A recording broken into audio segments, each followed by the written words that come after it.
La première épître de Paul aux Corinthiens, chapitre 1.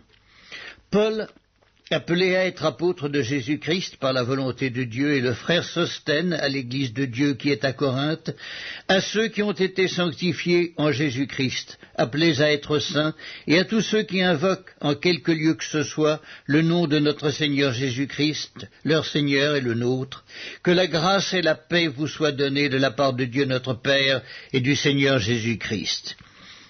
Je rends à mon Dieu de continuelles actions de grâce à votre sujet pour la grâce de Dieu qui vous a été accordée en Jésus-Christ. Car en lui vous avez été comblés de toutes les richesses qui concernent la parole et la connaissance, le témoignage de Christ ayant été solidement établi parmi vous, de sorte qu'il ne vous manque aucun don, dans l'attente où vous êtes de la manifestation de notre Seigneur Jésus-Christ. Il vous affermira aussi jusqu'à la fin, pour que vous soyez irréprochables au jour de notre Seigneur Jésus-Christ. Dieu est fidèle, lui qui vous a appelé à la communion de son Fils Jésus-Christ, notre Seigneur. Je vous exhorte, frères, par le nom de notre Seigneur Jésus-Christ, à tenir tous un même langage, à ne point avoir de division parmi vous, mais à être parfaitement unis dans un même esprit et dans un même sentiment. Car, mes frères, j'ai appris à votre sujet par les gens de Chloé qu'il y a des disputes au milieu de vous. Je veux dire que chacun de vous parle ainsi. Moi, je suis de Paul, et moi d'Apollos, et moi de Céphas, et moi de Christ. Christ est-il divisé? Paul a-t-il été crucifié pour vous, ou est-ce au nom de Paul que vous avez été baptisés? Je rends grâce à Dieu de ce que je n'ai baptisé aucun de vous, excepté Crispus et Gaius, afin que personne ne dise que vous avez été baptisés en mon nom. J'ai encore baptisé la famille de Stéphanas. Du reste, je ne sache pas que j'ai baptisé quelque autre personne. Ce n'est pas pour baptiser que Christ m'a envoyé, c'est pour annoncer l'Évangile, et cela sans la sagesse du langage, afin que la croix de Christ ne soit pas rendue vaine. Car la prédication de la croix est une folie pour ceux qui périssent, mais pour nous qui sommes sauvés, elle est une puissance de Dieu. Aussi est-il écrit, je détruirai la sagesse des sages, et j'anéantirai l'intelligence des intelligents. Où est le sage? Où est le scribe? Où est le disputeur du siècle? Dieu n'a-t-il pas convaincu de folie la sagesse du monde? Car puisque le monde avec sa sagesse n'a point connu Dieu dans la sagesse de Dieu, il a plu à Dieu de sauver les croyants par la folie de la prédication. Les Juifs demandent des miracles et les Grecs cherchent la sagesse. Nous prêchons Christ crucifié. Scandale pour les Juifs et folie pour les païens, mais puissance de Dieu et sagesse de Dieu pour ceux qui sont appelés tant Juifs que Grecs. Car la folie de Dieu est plus sage que les hommes, et la faiblesse de Dieu est plus forte que les hommes. Considérez, frères, que parmi vous qui avez été appelés, il n'y a pas beaucoup de sages selon la chair, ni beaucoup de puissants, ni beaucoup de nobles. Mais Dieu a choisi les choses folles du monde pour confondre les sages. Dieu a choisi les choses faibles du monde pour confondre les fortes. Et Dieu a choisi les choses viles du monde, et celles qu'on méprise, celles qui ne sont point, pour réduire au néant celles qui sont, afin que nulle chair ne se glorifie devant Dieu.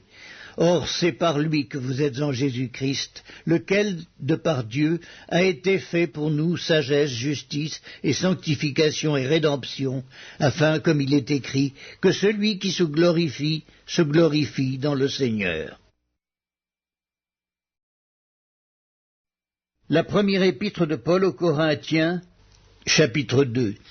Pour moi, frères, lorsque je suis allé chez vous, ce n'est pas avec une supériorité de langage ou de sagesse que je suis allé vous annoncer le témoignage de Dieu, car je n'ai pas eu la pensée de savoir parmi vous autre chose que Jésus-Christ et Jésus-Christ crucifié.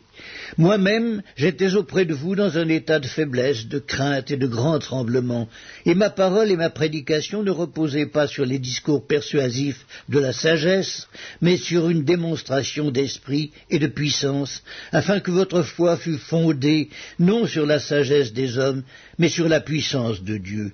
Cependant, c'est une sagesse que nous prêchons parmi les parfaits, sagesse qui n'est pas de ce siècle, ni des chefs de ce siècle, qui vont être anéantis.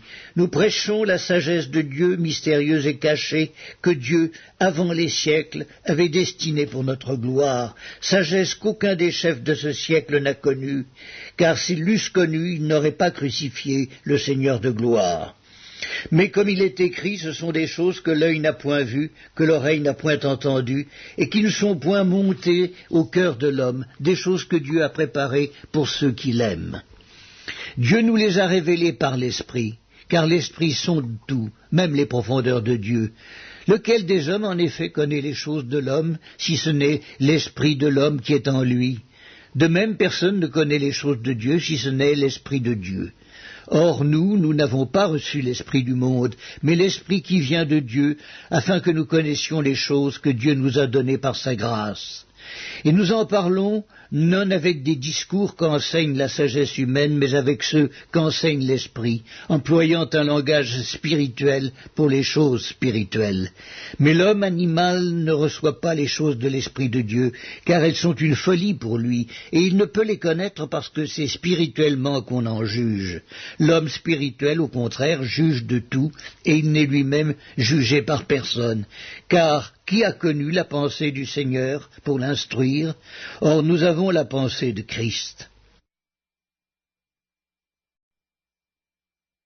La première épître de Paul aux Corinthiens, chapitre 3.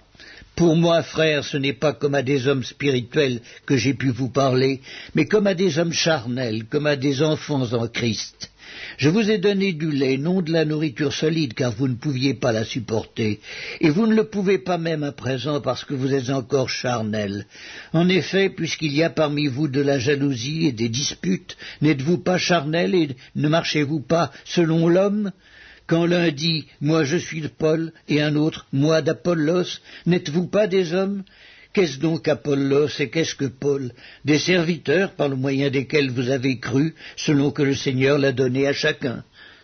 J'ai planté, Apollos a arrosé, mais Dieu a fait croître, en sorte que ce n'est pas celui qui plante qui est quelque chose, ni celui qui arrose, mais Dieu qui fait croître. Celui qui plante et celui qui arrose sont égaux, et chacun recevra sa propre récompense selon son propre travail. Car nous sommes ouvriers avec Dieu. Vous êtes le champ de Dieu, l'édifice de Dieu. Selon la grâce de Dieu qui m'a été donnée, j'ai posé le fondement comme un sage architecte et un autre bâtit dessus. Mais que chacun prenne garde à la manière dont il bâtit dessus, car personne ne peut poser un autre fondement que celui qui a été posé, savoir Jésus-Christ. Or, si quelqu'un bâtit sur ce fondement avec de l'or, de l'argent, des pierres précieuses, du bois, du foin, du chaume, l'œuvre de chacun sera manifestée. Car le jour la fera connaître, parce qu'elle se révélera dans le feu, et le feu éprouvera ce qu'est l'œuvre de chacun. Si l'œuvre bâtie par quelqu'un sur le fondement subsiste, il recevra une récompense. Si l'œuvre de quelqu'un est consumée, il perdra sa récompense. Pour lui, il sera sauvé, mais comme au travers du feu. Ne savez-vous pas que vous êtes le temple de Dieu et que l'Esprit de Dieu habite en vous? Si quelqu'un détruit le temple de Dieu, Dieu le détruira, car le temple de Dieu est saint, et c'est ce que vous êtes, que nul ne s'abuse lui-même. Si quelqu'un parmi vous pense être sage selon ce siècle, qu'il devienne fou, afin de devenir sage. Car la sagesse de ce monde est une folie devant Dieu. Aussi est-il écrit, il prend les sages dans leur ruse. Et encore, le Seigneur connaît les pensées des sages, il sait qu'elles sont vaines. Que personne donc ne mette sa gloire dans des hommes, car tout est à vous, soit Paul, soit Apollos, soit Céphas, soit le monde, soit la vie, soit la mort, soit les choses présentes, soit les choses à venir. Tout est à vous, et vous êtes à Christ, et Christ est à Dieu.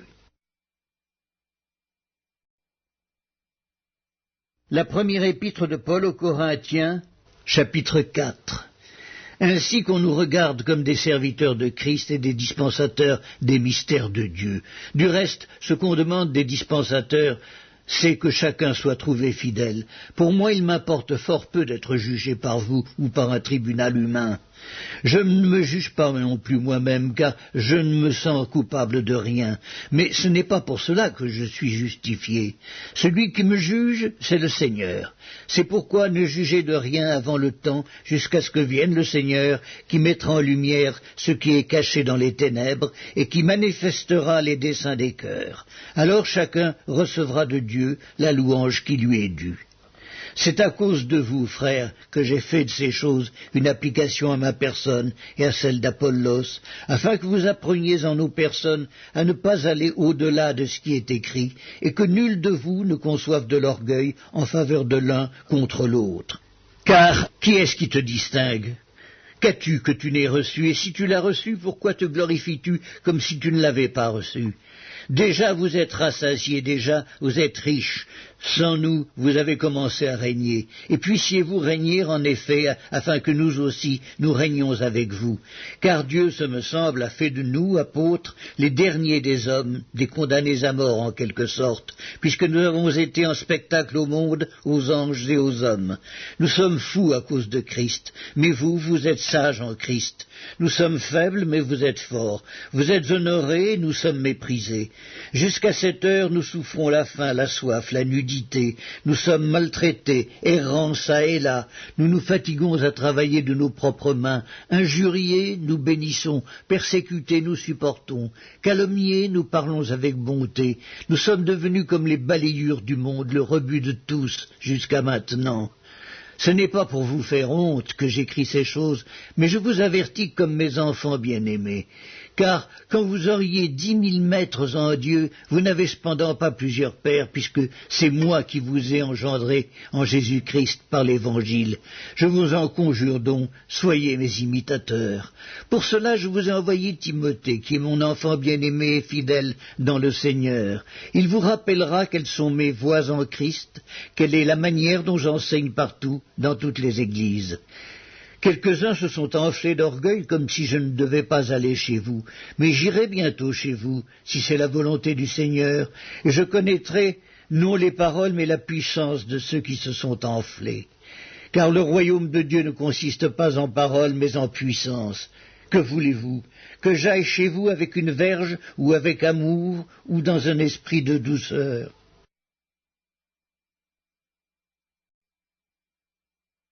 La première épître de Paul aux Corinthiens, chapitre 5. On entend dire généralement qu'il y a parmi vous de l'impudicité, et une impudicité telle qu'elle ne se rencontre pas même chez les païens. C'est au point que l'un de vous a la femme de son père, et vous êtes enflés d'orgueil, et vous n'avez pas été plutôt dans l'affliction, afin que celui qui a commis cet acte fût ôté du milieu de vous? Pour moi, absent de corps mais présent d'esprit, j'ai déjà jugé, comme si j'étais présent, celui qui a commis un tel acte.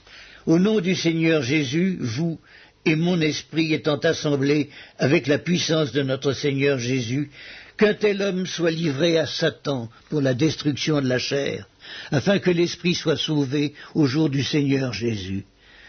C'est bien à tort que vous vous glorifiez. Ne savez-vous pas qu'un peu de levain fait lever toute la pâte ?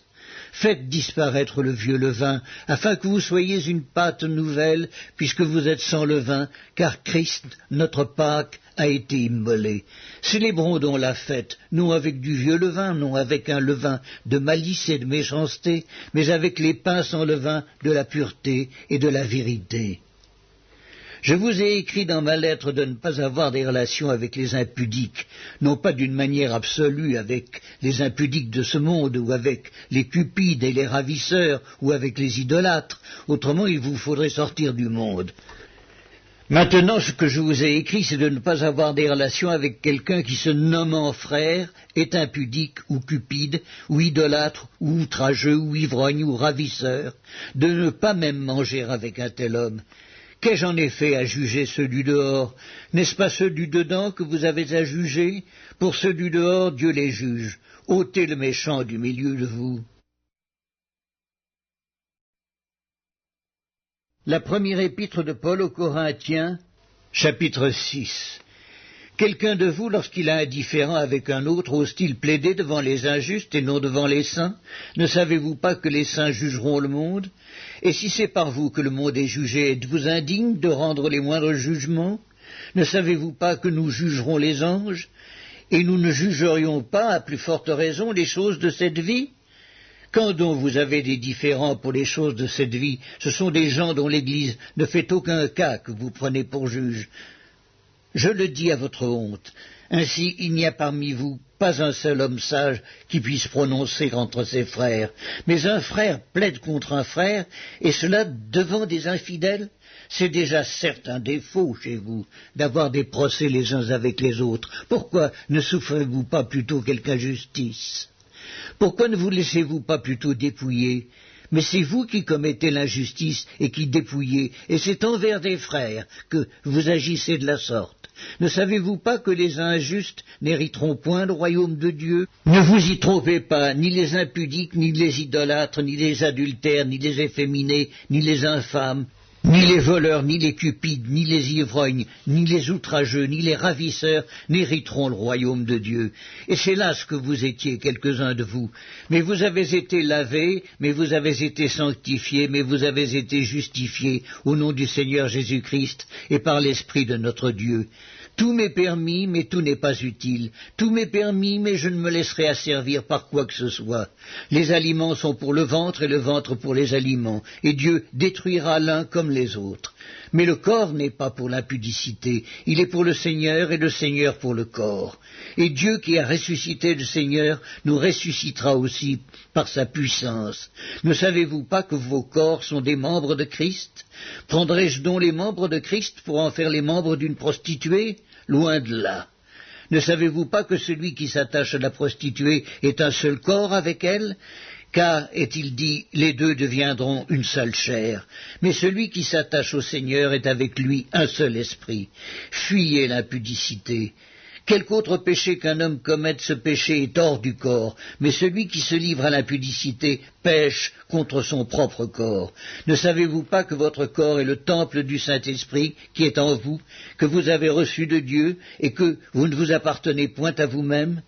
Car vous avez été rachetés à un grand prix. Glorifiez donc Dieu dans votre corps et dans votre esprit qui appartiennent à Dieu. La première épître de Paul aux Corinthiens, chapitre 7. Pour ce qui concerne les choses dont vous m'avez écrit, je pense qu'il est bon pour l'homme de ne point toucher de femme. Toutefois, pour éviter la pudicité, que chacun ait sa femme et que chaque femme ait son mari. Que le mari rende à sa femme ce qu'il lui doit et que la femme agisse de même envers son mari. La femme n'a pas autorité sur son propre corps, mais c'est le mari. Et pareillement, le mari n'a pas autorité sur son propre corps, mais c'est la femme. Ne vous privez point l'un de l'autre, si ce n'est d'un commun accord, pour un temps, afin de vaquer à la prière. Puis retournez ensemble, de peur que Satan ne vous tente par votre incontinence. Je dis cela par condescendance, je n'en fais pas un ordre. Je voudrais que tous les hommes fussent comme moi, mais chacun tient de Dieu un don particulier, l'un d'une manière, l'autre d'une autre. À ceux qui ne sont pas mariés et aux veuves, je dis qu'il leur est bon de rester comme moi. Mais s'ils manquent de continence, qu'ils se marient, car il vaut mieux se marier que de brûler. À ceux qui sont mariés, j'ordonne, non pas moi, mais le Seigneur, que la femme ne se sépare point de son mari. Si elle est séparée, qu'elle demeure sans se marier, ou qu'elle se réconcilie avec son mari, et que le mari ne répudie point sa femme. Aux autres, ce n'est pas le Seigneur, c'est moi qui dis, si un frère a une femme non croyante, et qu'elle consente à habiter avec lui, qu'il ne la répudie point. Et si une femme a un mari non croyant, et qu'il consente à habiter avec elle, qu'elle ne répudie point son mari.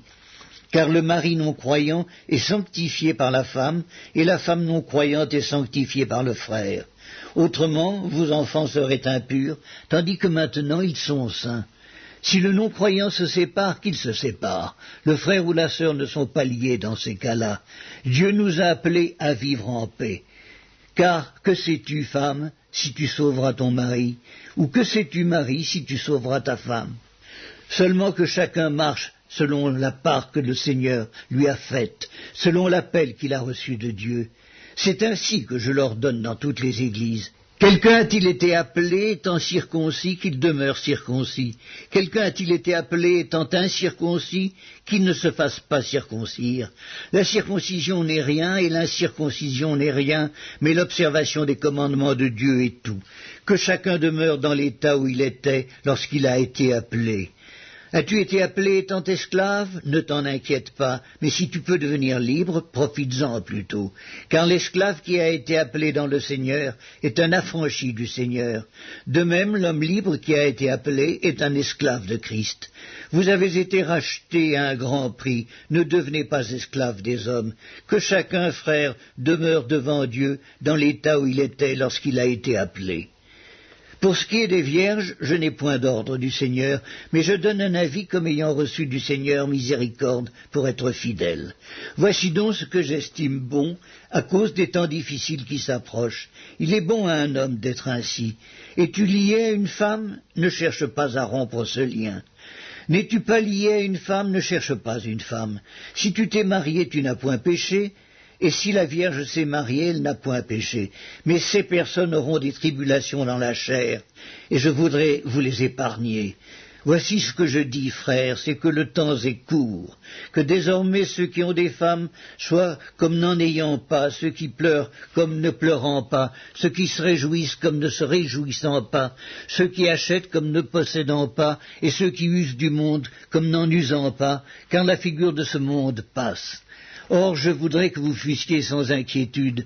Celui qui n'est pas marié s'inquiète des choses du Seigneur, des moyens de plaire au Seigneur, et celui qui est marié s'inquiète des choses du monde, des moyens de plaire à sa femme.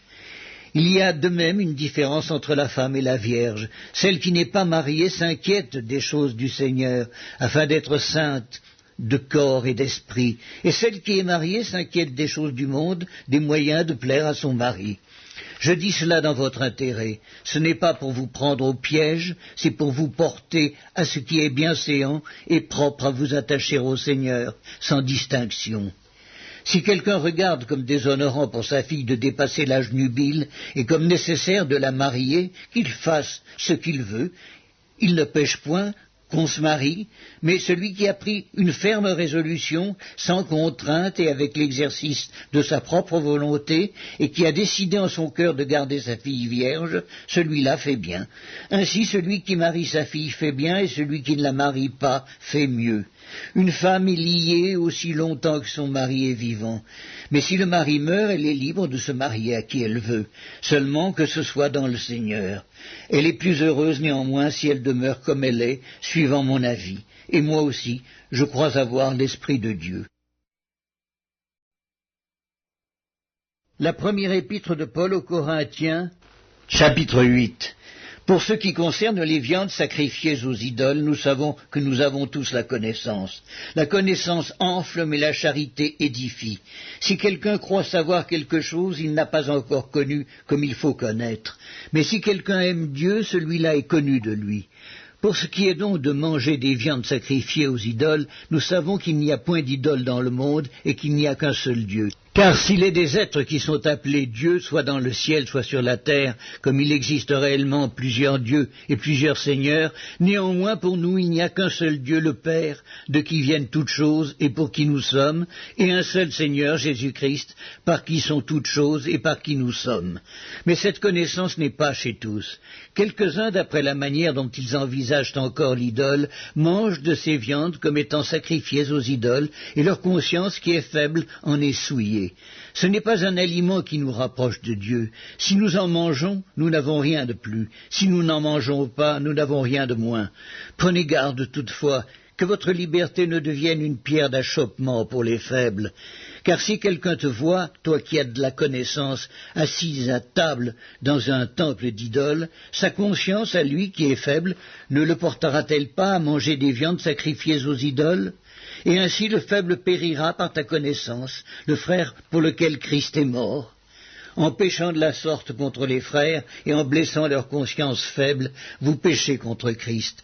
C'est pourquoi si un aliment scandalise mon frère, je ne mangerai jamais de viande, afin de ne pas scandaliser mon frère. La première épître de Paul aux Corinthiens, chapitre 9. Ne suis-je pas libre, ne suis-je pas apôtre? N'ai-je pas vu Jésus notre Seigneur? N'êtes-vous pas mon œuvre dans le Seigneur? Si pour d'autres je ne suis pas apôtre, je le suis au moins pour vous, car vous êtes le sceau de mon apostolat dans le Seigneur. C'est là ma défense contre ceux qui m'accusent. N'avons-nous pas le droit de manger et de boire? N'avons-nous pas le droit de mener avec nous une sœur qui soit notre femme, comme font les autres apôtres et les frères du Seigneur, et Céphas? Ou bien est-ce que moi seul et Barnabas, nous n'avons pas le droit de ne point travailler? Qui jamais fait le service militaire à ses propres frais? Qui est-ce qui plante une vigne et n'en mange pas le fruit? Qui est-ce qui fait paître un troupeau et ne se nourrit pas du lait du troupeau?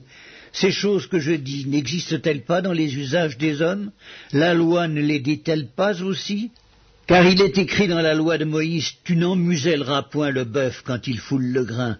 Dieu se met-il en peine des bœufs ou parle-t-il uniquement à cause de nous? Oui, c'est à cause de nous qu'il a été écrit que celui qui laboure doit labourer avec espérance, et celui qui foule le grain fouler avec l'espérance d'y avoir part. Si nous avons semé parmi vous des biens spirituels, est-ce une grosse affaire si nous moissonnons vos biens temporels? Si d'autres jouissent de ce droit sur vous, n'est-ce pas plutôt à nous d'en jouir? Mais nous n'avons point usé de ce droit. Au contraire, nous souffrons tout, afin de ne pas créer d'obstacle à l'évangile de Christ. Ne savez-vous pas que ceux qui remplissent les fonctions sacrées sont nourris par le temple, que ceux qui servent à l'autel ont part à l'autel? De même aussi, le Seigneur a ordonné à ceux qui annoncent l'Évangile de vivre de l'Évangile. Pour moi, je n'ai usé d'aucun de ces droits, et ce n'est pas afin de les réclamer en ma faveur que j'écris ainsi, car j'aimerais mieux mourir que de me laisser enlever ce sujet de gloire. Si j'annonce l'Évangile, ce n'est pas pour moi un sujet de gloire, car la nécessité m'en est imposée, et malheur à moi si je n'annonce pas l'Évangile. Si je le fais de bon cœur, j'en ai la récompense, mais si je le fais malgré moi, c'est une charge qui m'est confiée. Quelle est donc ma récompense? C'est d'offrir gratuitement l'Évangile que j'annonce, sans user de mon droit de prédicateur de l'Évangile. Car bien que je sois libre à l'égard de tous, je me suis rendu le serviteur de tous, afin de gagner le plus grand nombre. Avec les Juifs, j'ai été comme Juif, afin de gagner les Juifs. Avec ceux qui sont sous la loi, comme sous la loi, quoique je ne sois pas moi-même sous la loi, afin de gagner ceux qui sont sous la loi. Avec ceux qui sont sans loi, comme sans loi, quoique je ne sois point sans la loi de Dieu, étant sous la loi de Christ, afin de gagner ceux qui sont sans la loi. J'ai été faible avec les faibles, afin de gagner les faibles. Je me suis fait tout à tous, afin d'en sauver de toute manière quelques-uns. Je fais tout à cause de l'Évangile, afin d'y avoir part. Ne savez-vous pas que ceux qui courent dans le stade courent tous, mais qu'un seul remporte le prix? Courez de manière à le remporter. Tous ceux qui combattent s'imposent toute espèce d'abstinence, et ils le font pour obtenir une couronne corruptible. Mais nous, faisons-le pour une couronne incorruptible. Moi donc je cours, non pas comme à l'aventure, je frappe, non pas comme battant l'air, mais je traite durement mon corps et je le tiens assujetti, de peur d'être moi-même rejeté après avoir prêché aux autres. La première épître de Paul aux Corinthiens, chapitre 10. Frères, je ne veux pas que vous ignoriez que nos pères ont tous été sous la nuée, qu'ils ont tous passé au travers de la mer, qu'ils ont tous été baptisés en Moïse, dans la nuée et dans la mer, qu'ils ont tous mangé le même aliment spirituel et qu'ils ont tous bu le même breuvage spirituel, car ils buvaient à un rocher spirituel qui les suivait, et ce rocher était Christ. Mais la plupart d'entre eux ne furent point agréables à Dieu, puisqu'ils périrent dans le désert. Or ces choses sont arrivées pour nous servir d'exemple, afin que nous n'ayons pas de mauvais désirs, comme ils en ont eu. Ne devenez point idolâtres comme quelques-uns d'entre eux, selon qu'il est écrit, le peuple s'assit pour manger et pour boire, puis ils se levèrent pour se divertir. Ne nous livrons point à l'impudicité, comme quelques-uns d'eux s'y livrèrent, de sorte qu'il en tomba 23 000 en un seul jour. Ne tentons point le Seigneur comme le tentèrent quelques-uns d'entre eux qui périrent par les serpents. Ne murmurez point comme murmurèrent quelques-uns d'eux qui périrent par l'exterminateur. Ces choses leur sont arrivées pour servir d'exemple, et elles ont été écrites pour notre instruction, à nous, qui sommes parvenus à la fin des siècles. Ainsi donc que celui qui croit être debout prenne garde de tomber. Aucune tentation ne vous est survenue qui n'ait été humaine, et Dieu qui est fidèle ne permettra pas que vous soyez tentés au-delà de vos forces. Mais avec la tentation, il préparera aussi le moyen d'en sortir, afin que vous puissiez la supporter. C'est pourquoi, mes bien-aimés, fuyez l'idolâtrie. Je parle comme à des hommes intelligents, jugez vous-même de ce que je dis. La coupe de bénédiction que nous bénissons n'est-elle pas la communion au sang de Christ? Le pain que nous rompons n'est-il pas la communion au corps de Christ? Puisqu'il y a un seul pain, nous qui sommes plusieurs, nous formons un seul corps, car nous participons tous à un même pain. Voyez les Israélites selon la chair. Ceux qui mangent les victimes ne sont-ils pas en communion avec l'autel? Que dis-je donc? Que la viande sacrifiée aux idoles est quelque chose ou qu'une idole est quelque chose? Nullement. Je dis que ce qu'on sacrifie, on le sacrifie à des démons et non à Dieu. Or, je ne veux pas que vous soyez en communion avec les démons. Vous ne pouvez boire la coupe du Seigneur et la coupe des démons. Vous ne pouvez participer à la table du Seigneur et à la table des démons. Voulons-nous provoquer la jalousie du Seigneur? Sommes-nous plus forts que lui? Tout est permis, mais tout n'est pas utile. Tout est permis, mais tout n'édifie pas. Que personne ne cherche son propre intérêt, mais que chacun cherche celui d'autrui. Mangez de tout ce qui se vend au marché, sans vous enquérir de rien, par motif de conscience. Car la terre est au Seigneur et tout ce qu'elle renferme. Si un non-croyant vous invite et que vous vouliez aller, mangez de tout ce qu'on vous présentera, sans vous enquérir de rien, par motif de conscience. Mais si quelqu'un vous dit « Ceci a été offert en sacrifice », n'en mangez pas, à cause de celui qui a donné l'avertissement et à cause de la conscience. Je parle ici non de votre conscience, mais de celle de l'autre. Pourquoi, en effet, ma liberté serait-elle jugée par une conscience étrangère? Si je mange avec action de grâce, pourquoi serais-je blâmé au sujet d'une chose dont je rends grâce? Soit donc que vous mangiez, soit que vous buviez, soit que vous fassiez quelque autre chose, faites tout pour la gloire de Dieu.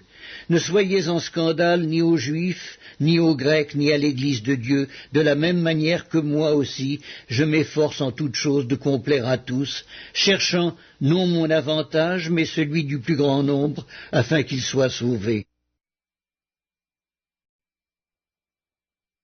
La première épître de Paul aux Corinthiens, chapitre 11. Soyez mes imitateurs comme je le suis moi-même de Christ. Je vous loue de ce que vous vous souvenez de moi à tous égards et de ce que vous retenez mes instructions telles que je vous les ai données. Je veux cependant que vous sachiez que Christ est le chef de tout homme, que l'homme est le chef de la femme et que Dieu est le chef de Christ. Tout homme qui prie ou qui prophétise, la tête couverte, déshonore son chef. Toute femme, au contraire, qui prie ou qui prophétise, la tête non voilée, déshonore son chef. C'est comme si elle était rasée. Car si une femme n'est pas voilée, qu'elle se coupe aussi les cheveux. Or, s'il est honteux pour une femme d'avoir les cheveux coupés ou d'être rasée, qu'elle se voile. L'homme ne doit pas se couvrir la tête, puisqu'il est l'image et la gloire de Dieu, tandis que la femme est la gloire de l'homme. En effet, l'homme n'a pas été tiré de la femme, mais la femme a été tirée de l'homme. Et l'homme n'a pas été créé à cause de la femme, mais la femme a été créée à cause de l'homme. C'est pourquoi la femme, à cause des anges, doit avoir sur la tête une marque de l'autorité dont elle dépend. Toutefois, dans le Seigneur, la femme n'est point sans homme, ni l'homme sans la femme. Car de même que la femme a été tirée de l'homme, de même l'homme existe par la femme, et tout vient de Dieu. Jugez-en vous-même, est-il convenable qu'une femme prie Dieu sans être voilée? La nature elle-même ne vous enseigne-t-elle pas que c'est une honte pour l'homme de porter de longs cheveux, mais que c'est une gloire pour la femme d'en porter, parce que la chevelure lui a été donnée comme voile? Si quelqu'un se plaît à contester, nous n'avons pas cette habitude, non plus que les églises de Dieu. En donnant cet avertissement, ce que je ne loue point, c'est que vous vous assemblez, non pour devenir meilleurs, mais pour devenir pires. Et d'abord, j'apprends que lorsque vous vous réunissez en assemblée, il y a parmi vous des divisions, et je le crois en partie car il faut qu'il y ait aussi des sectes parmi vous, afin que ceux qui sont approuvés soient reconnus comme tels au milieu de vous. Lors donc que vous vous réunissez, ce n'est pas manger le repas du Seigneur, car quand on se met à table, chacun commence par prendre son propre repas, et l'un a faim tandis que l'autre est ivre. N'avez-vous pas des maisons pour y manger et boire ? Ou méprisez-vous l'Église de Dieu et faites-vous honte à ceux qui n'ont rien? Que vous dirai-je? Vous louerai-je? En cela je ne vous loue point. Car j'ai reçu du Seigneur ce que je vous ai enseigné, c'est que le Seigneur Jésus, dans la nuit où il fut livré, prit du pain, et après avoir rendu grâce, le rompit et dit, « Ceci est mon corps qui est rompu pour vous. Faites ceci en mémoire de moi. » De même, après avoir soupé, il prit la coupe et dit, « Cette coupe est la nouvelle alliance en mon sang. Faites ceci en mémoire de moi, toutes les fois que vous en boirez. Car toutes les fois que vous mangez ce pain et que vous buvez cette coupe, vous annoncez la mort du Seigneur jusqu'à ce qu'il vienne. C'est pourquoi celui qui mangera le pain ou boira la coupe du Seigneur indignement sera coupable envers le corps et le sang du Seigneur. Que chacun donc s'éprouve soi-même et qu'ainsi il mange du pain et boive la coupe. Car celui qui mange et boit sans discerner le corps du Seigneur mange et boit un jugement contre lui-même. C'est pour cela qu'il y a parmi vous beaucoup d'infirmes et de malades, et qu'un grand nombre sont morts. Si nous nous jugions nous-mêmes, nous ne serions pas jugés. Mais quand nous sommes jugés, nous sommes châtiés par le Seigneur, afin que nous ne soyons pas condamnés avec le monde. Ainsi, mes frères, lorsque vous vous réunissez pour le repas, attendez-vous les uns les autres. Si quelqu'un a faim, qu'il mange chez lui, afin que vous ne vous réunissiez pas pour attirer un jugement sur vous. Je réglerai les autres choses quand je serai arrivé. La première épître de Paul aux Corinthiens, chapitre 12. Pour ce qui concerne les dons spirituels, je ne veux pas, frères, que vous soyez dans l'ignorance. Vous savez que lorsque vous étiez païens, vous vous laissiez entraîner vers les idoles muettes, selon que vous étiez conduits. C'est pourquoi je vous déclare que nul, s'il parle par l'Esprit de Dieu, ne dit « Jésus est anathème » et que nul ne peut dire « Jésus est le Seigneur », si ce n'est par le Saint-Esprit. Il y a diversité de dons, mais le même Esprit, diversité de ministères, mais le même Seigneur, diversité d'opérations, mais le même Dieu qui opère tout en tous. Or, à chacun la manifestation de l'Esprit est donnée pour l'utilité commune. En effet, à l'un est donné par l'Esprit une parole de sagesse, à un autre une parole de connaissance, selon le même Esprit, à un autre la foi par le même Esprit, à un autre le don des guérisons par le même Esprit, à un autre le don d'opérer des miracles, à un autre la prophétie, à un autre le discernement des esprits, à un autre la diversité des langues, à un autre l'interprétation des langues. Un seul et même Esprit opère toutes ces choses, les distribuant à chacun en particulier comme il veut. Car comme le corps est un en plusieurs membres, et comme tous les membres du corps, malgré leur nombre, ne forment qu'un seul corps, ainsi en est-il de Christ. Nous avons tous en effet été baptisés dans un seul esprit pour former un seul corps, soit juifs, soit grecs, soit esclaves, soit libres, et nous avons tous été abreuvés d'un seul esprit. Ainsi le corps n'est pas un seul membre, mais il est formé de plusieurs membres. Si le pied disait « Parce que je ne suis pas une main, je ne suis pas du corps », ne serait-il pas du corps pour cela? Et si l'oreille disait « Parce que je ne suis pas un œil, je ne suis pas du corps », ne serait-elle pas du corps pour cela? Si tout le corps était œil, où serait l'ouïe? S'il était tout ouïe, où serait l'odorat? Maintenant Dieu a placé chacun des membres dans le corps comme il l'a voulu. Si tous étaient un seul membre, où serait le corps? Maintenant donc il y a plusieurs membres et un seul corps. L'œil ne peut pas dire à la main « Je n'ai pas besoin de toi », ni la tête dire aux pieds « Je n'ai pas besoin de vous ». Mais bien plutôt les membres du corps qui paraissent être les plus faibles sont nécessaires, et ceux que nous estimons être les moins honorables du corps, nous les entourons d'un plus grand honneur. Ainsi nos membres les moins honnêtes reçoivent le plus d'honneur, tandis que ceux qui sont honnêtes n'en ont point besoin. Dieu a disposé le corps de manière à donner plus d'honneur à ce qui en manquait, afin qu'il n'y ait pas de division dans le corps, mais que les membres aient également soin les uns des autres. Et si un membre souffre, tous les membres souffrent avec lui. Si un membre est honoré, tous les membres se réjouissent avec lui. Vous êtes le corps de Christ, et vous êtes ses membres, chacun pour sa part. Et Dieu a établi dans l'Église premièrement des apôtres, secondement des prophètes, troisièmement des docteurs, ensuite ceux qui ont le don des miracles, puis ceux qui ont les dons de guérir, de secourir, de gouverner, de parler diverses langues. Tous sont-ils apôtres? Tous sont-ils prophètes? Tous sont-ils docteurs? Tous ont-ils le don des miracles? Tous ont-ils le don des guérisons? Tous parlent-ils en langue? Tous interprètent-ils?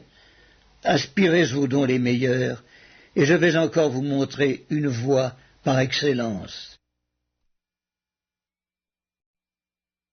La première épître de Paul aux Corinthiens, chapitre 13. Quand je parlerai les langues des hommes et des anges, si je n'ai pas la charité, je suis un airain qui résonne ou une cymbale qui retentit. Et quand j'aurai le don de prophétie, la science de tous les mystères et de toute la connaissance, quand j'aurai même toute la foi jusqu'à transporter des montagnes, si je n'ai pas la charité, je ne suis rien. Et quand je distribuerai tous mes biens pour la nourriture des pauvres, quand je livrerai même mon corps pour être brûlé, si je n'ai pas la charité, cela ne me sert de rien. La charité est patiente, elle est pleine de bonté. La charité n'est point envieuse. La charité ne se vante point, elle ne s'enfle point d'orgueil. Elle ne fait rien de malhonnête, elle ne cherche point son intérêt. Elle ne s'irrite point, elle ne soupçonne point le mal. Elle ne se réjouit point de l'injustice, mais elle se réjouit de la vérité. Elle excuse tout, elle croit tout, elle espère tout, elle supporte tout. La charité ne périt jamais. Les prophéties prendront fin, les langues cesseront, la connaissance disparaîtra. Car nous connaissons en partie, nous prophétisons en partie. Mais quand ce qui est parfait sera venu, ce qui est partiel disparaîtra. Lorsque j'étais enfant, je parlais comme un enfant, je pensais comme un enfant, je raisonnais comme un enfant. Lorsque je suis devenu homme, j'ai fait disparaître ce qui était de l'enfant. Aujourd'hui, nous voyons au moyen d'un miroir, d'une manière obscure, mais alors nous verrons face à face. Aujourd'hui, je connais en partie, mais alors je connaîtrai comme j'ai été connu. Maintenant donc, ces trois choses demeurent, la foi, l'espérance, la charité. Mais la plus grande de ces choses, c'est la charité. La première épître de Paul aux Corinthiens, chapitre 14. Recherchez la charité, aspirez aussi au don spirituel, mais surtout à celui de prophétie. En effet, celui qui parle en langue ne parle pas aux hommes, mais à Dieu, car personne ne le comprend, et c'est en esprit qu'il dit des mystères. Celui qui prophétise, au contraire, parle aux hommes, les édifie, les exhorte, les console. Celui qui parle en langue s'édifie lui-même, celui qui prophétise édifie l'Église. Je désire que vous parliez tous en langue, mais encore plus que vous prophétisiez. Celui qui prophétise est plus grand que celui qui parle en langue, à moins que ce dernier n'interprète, pour que l'Église en reçoive de l'édification. Et maintenant, frères, de quelle utilité vous serais-je si je venais à vous parlant en langue, et si je ne vous parlais pas par révélation, ou par connaissance, ou par prophétie, ou par doctrine? Si les objets inanimés qui rendent un son comme une flûte ou une harpe ne rendent pas des sons distincts, comment reconnaîtra-t-on ce qui est joué sur la flûte ou sur la harpe?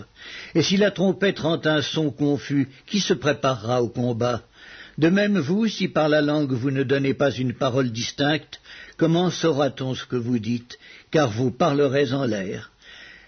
Quelque nombreuses que puissent être dans le monde les diverses langues, il n'en est aucune qui ne soit une langue. Si donc je ne connais pas le sens de la langue, je serai un barbare pour celui qui parle, et celui qui parle sera un barbare pour moi. De même vous, puisque vous aspirez au don spirituel, que ce soit pour l'édification de l'Église, que vous cherchiez à en posséder abondamment. C'est pourquoi que celui qui parle en langue prie pour avoir le don d'interpréter, car si je prie en langue, mon esprit est en prière, mais mon intelligence demeure stérile. Que faire donc? Je prierai par l'esprit, mais je prierai aussi avec l'intelligence. Je chanterai par l'esprit, mais je chanterai aussi avec l'intelligence. Autrement, si tu rends grâce par l'esprit, comment celui qui est dans les rangs de l'homme du peuple répondra-t-il Amen à ton action de grâce, puisqu'il ne sait pas ce que tu dis? Tu rends, il est vrai, d'excellentes actions de grâce, mais l'autre n'est pas édifié. Je rends grâce à Dieu de ce que je parle en langue plus que vous tous. Mais dans l'Église, j'aime mieux dire saint parole avec mon intelligence, afin d'instruire aussi les autres, que 10 000 paroles en langue. Frères, ne soyez pas des enfants sous le rapport du jugement, mais pour la malice soyez enfants, et à l'égard du jugement soyez des hommes faits. Il est écrit dans la loi, c'est par des hommes d'une autre langue et par des lèvres d'étrangers que je parlerai à ce peuple, et ils ne m'écouteront pas même ainsi, dit le Seigneur. Par conséquent, les langues sont un signe, non pour les croyants, mais pour les non-croyants. La prophétie, au contraire, est un signe, non pour les non-croyants, mais pour les croyants.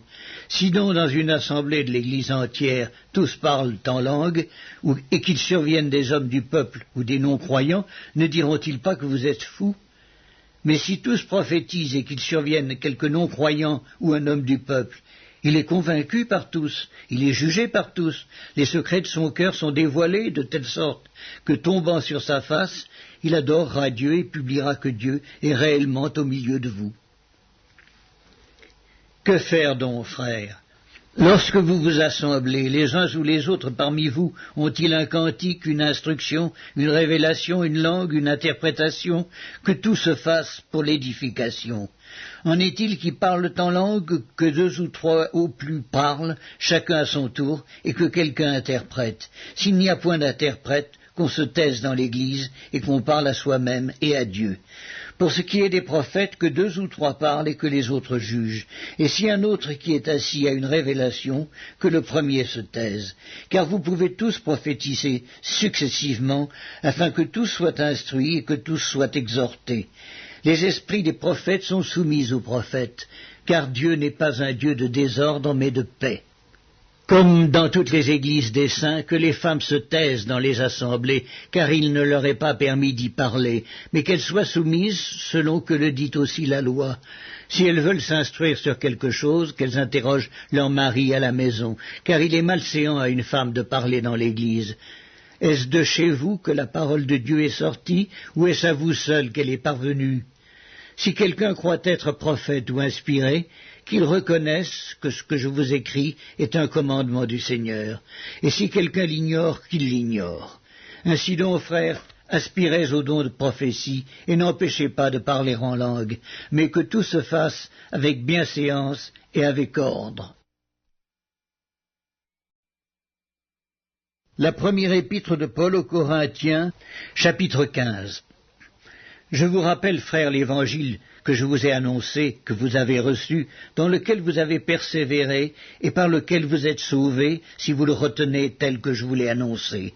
Autrement, vous auriez cru en vain.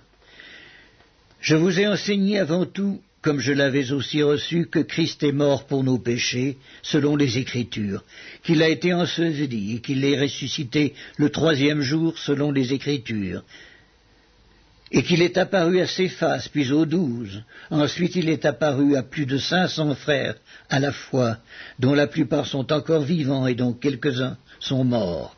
Ensuite il est apparu à Jacques, puis à tous les apôtres. Après eux tous, il m'est aussi apparu à moi, comme à l'avorton, car je suis le moindre des apôtres. Je ne suis pas digne d'être appelé apôtre, parce que j'ai persécuté l'Église de Dieu. Par la grâce de Dieu, je suis ce que je suis, et sa grâce envers moi n'a pas été vaine. Loin de là, j'ai travaillé plus qu'eux tous, non pas moi toutefois, mais la grâce de Dieu qui est avec moi. Ainsi donc, que ce soit moi, que ce soit eux, voilà ce que nous prêchons, et c'est ce que vous avez cru. Or, si l'on prêche que Christ est ressuscité des morts, comment quelques-uns parmi vous disent-ils qu'il n'y a point de résurrection des morts? S'il n'y a point de résurrection des morts, Christ non plus n'est pas ressuscité. Et si Christ n'est pas ressuscité, notre prédication est donc vaine, et votre foi aussi est vaine. Il se trouve même que nous sommes de faux témoins à l'égard de Dieu, puisque nous avons témoigné contre Dieu qu'il a ressuscité Christ, tandis qu'il ne l'aurait pas ressuscité si les morts ne ressuscitent point. Car si les morts ne ressuscitent point, Christ non plus n'est pas ressuscité. Et si Christ n'est pas ressuscité, votre foi est vaine. Vous êtes encore dans vos péchés, et par conséquent aussi, ceux qui sont morts en Christ sont perdus. Si c'est dans cette vie seulement que nous espérons en Christ, nous sommes les plus malheureux de tous les hommes. Mais maintenant, Christ est ressuscité des morts, il est les prémices de ceux qui sont morts. Car puisque la mort est venue par un homme, c'est aussi par un homme qu'est venue la résurrection des morts. Et comme tous meurent en Adam, de même aussi tous revivront en Christ, mais chacun en son rang. Christ comme prémisse, puis ceux qui appartiennent à Christ lors de son avènement. Ensuite viendra la fin, quand il remettra le royaume à celui qui est Dieu et Père, après avoir détruit toute domination, toute autorité et toute puissance. Car il faut qu'il règne jusqu'à ce qu'il ait mis tous les ennemis sous ses pieds. Le dernier ennemi qui sera détruit, c'est la mort. Dieu, en effet, a tout mis sous ses pieds, mais lorsqu'il dit que tout lui a été soumis, il est évident que celui qui lui a soumis toutes choses est excepté.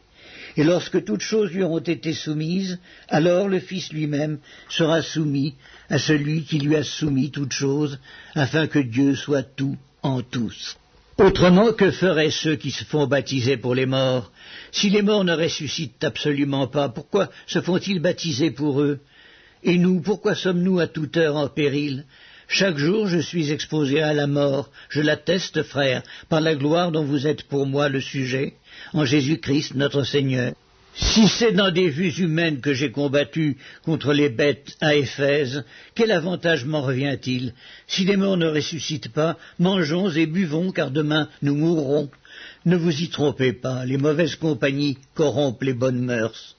Revenez à vous-même comme il est convenable et ne péchez point, car quelques-uns ne connaissent pas Dieu, je le dis, à votre honte. Mais quelqu'un dira, comment les morts ressuscitent-ils et avec quel corps viennent-ils?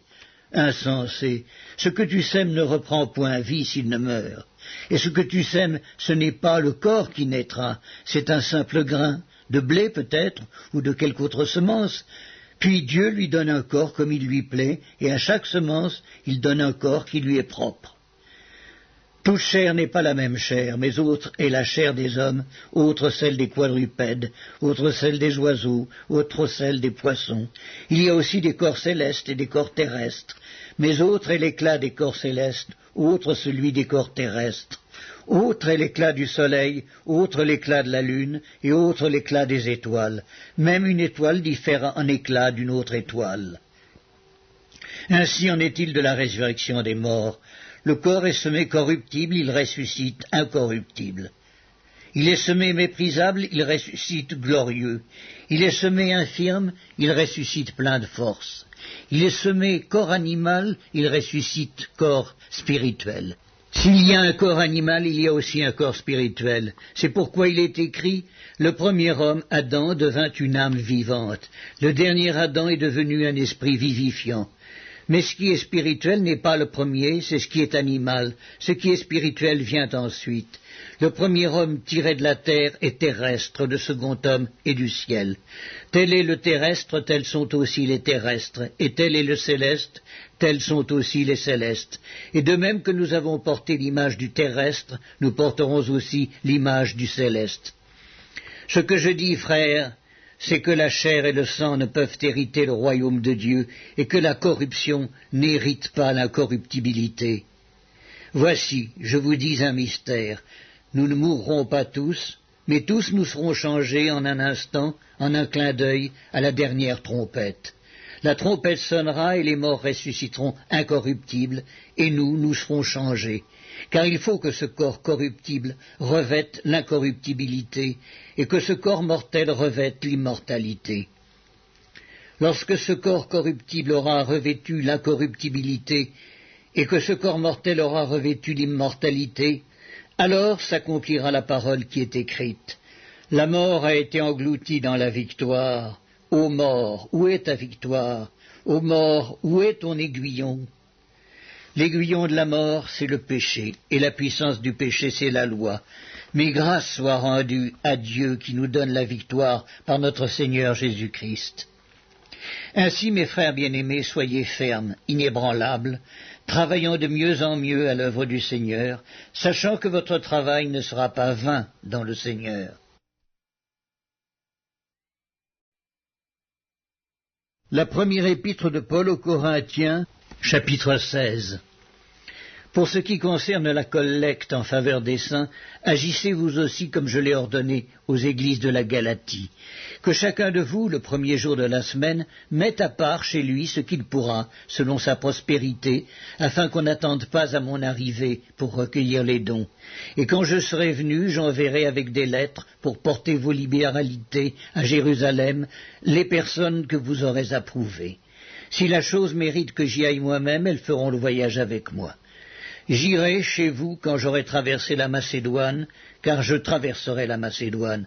Peut-être séjournerai-je auprès de vous, ou même y passerai-je l'hiver, afin que vous m'accompagniez là où je me rendrai. Je ne veux pas cette fois vous voir en passant, mais j'espère demeurer quelque temps auprès de vous, si le Seigneur le permet. Je resterai néanmoins à Éphèse jusqu'à la Pentecôte, car une porte grande et d'un accès efficace m'est ouverte, et les adversaires sont nombreux. Si Timothée arrive, faites en sorte qu'il soit sans crainte parmi vous, car il travaille comme moi à l'œuvre du Seigneur. Que personne donc ne le méprise, accompagnez-le en paix, afin qu'il vienne vers moi, car je l'attends avec les frères.